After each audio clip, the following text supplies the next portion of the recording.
おおおお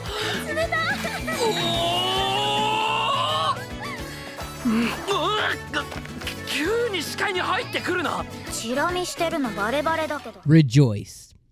Out of the last 5 episodes of A Couple of Cuckoos, this episode was definitely the best and most enjoyable episode out of those 5 episodes that we've gotten so far. I think there's been a lot of bangers this season. I think a lot of episodes have been really, really excellent throughout the I think this is the 21st episode of the season, or maybe a 21st episode of the season so far.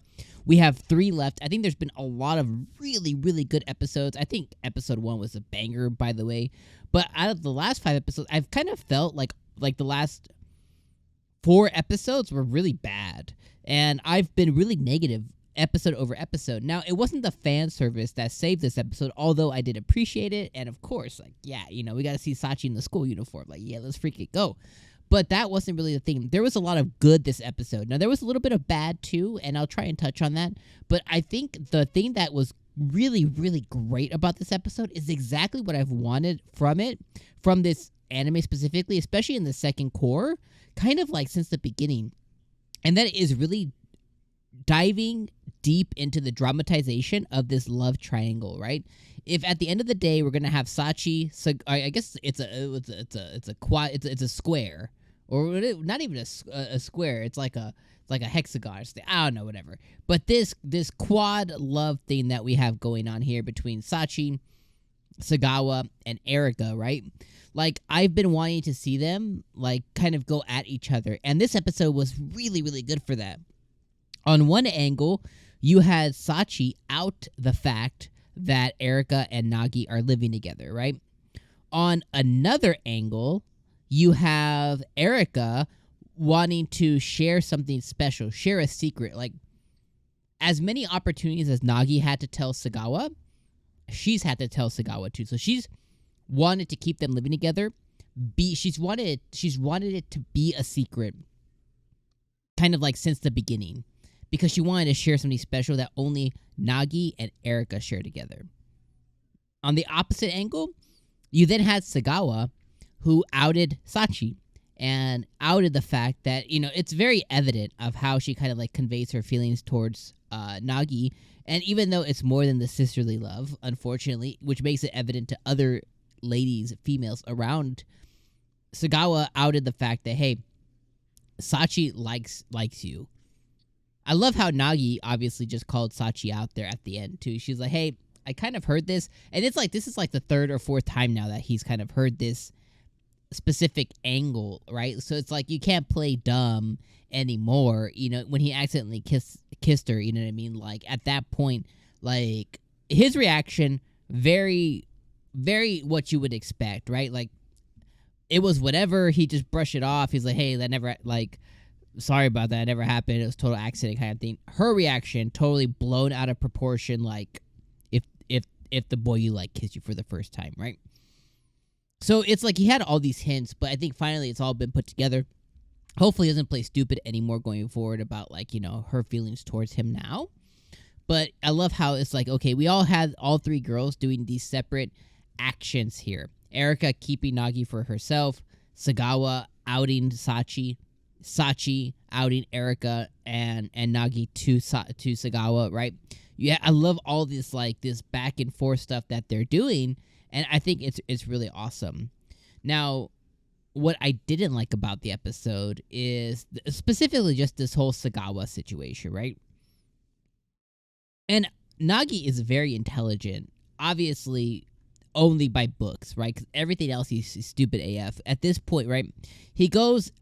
I always hate the narrative that you have to complete something to earn somebody's love, right? Like, his thing is like, oh, I have to be number one. I have to be the number one I have to be beating Sagawa, you know, for her to, like, basically force her hand to date me. It's, like, so silly.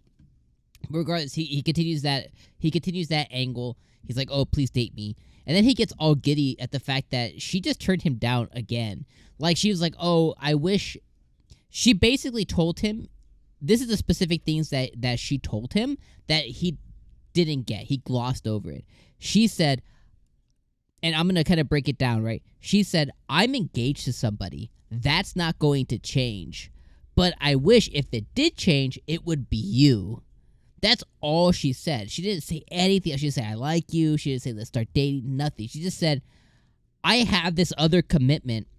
It's never going away. There's nothing I can do about it. You're not going to come into this preconceived commitment. There's no room for you. But if I could change something, I would change the one I'm committed to you. That means nothing. She's stringing him along again. Then later on in the episode, when we have the whole angle where Nagi's, apologizing about, living together and all this other stuff, right? She takes a little piece of his hair, cute stuff, she's basically, I'm gonna curse the F out of you. I think my major problem with the Sagawa part of the story, and I think I might hate that even more than the Sachi part. Like, at this point, I'm like, F it. Like, Sachi's just gonna, that whole thing is just gonna exist. Just marry Amino and Sachi. Just go ahead, have a three-way. Have fun. Be weird about it. Be Alabama. The problem I have about the Sagawa stuff is the fact that she's consistently stringing him along.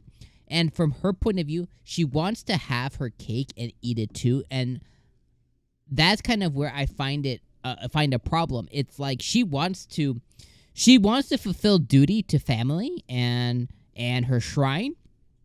And she's not going to break that, but she wants to have the high school love story too. But at the end of it, Nagi's the loser in that scenario. Like, no matter what he does, that's not going to break the other thing. So that's where my problem with that story lies. It's like, I'd rather just go a different angle. And then, obviously, his stupidity within that too, right? Obviously, on Sagawa's part, very smart, again, trying to have her cake and eat it too. She's doing a great job. She's wolfing that cake down. Like, she's eating good. She's accomplishing what she's trying to go for. But because of Nagi being just stupid. And then on, I guess the last piece that I'll kind of say is the Erika piece. That's the one that fits the most, right? It's like, if there's anybody else that fits Nagi's puzzle, like if he has a missing puzzle piece, like Erika is in that shape already. It doesn't have to be changed or reshapen or anything else carved out.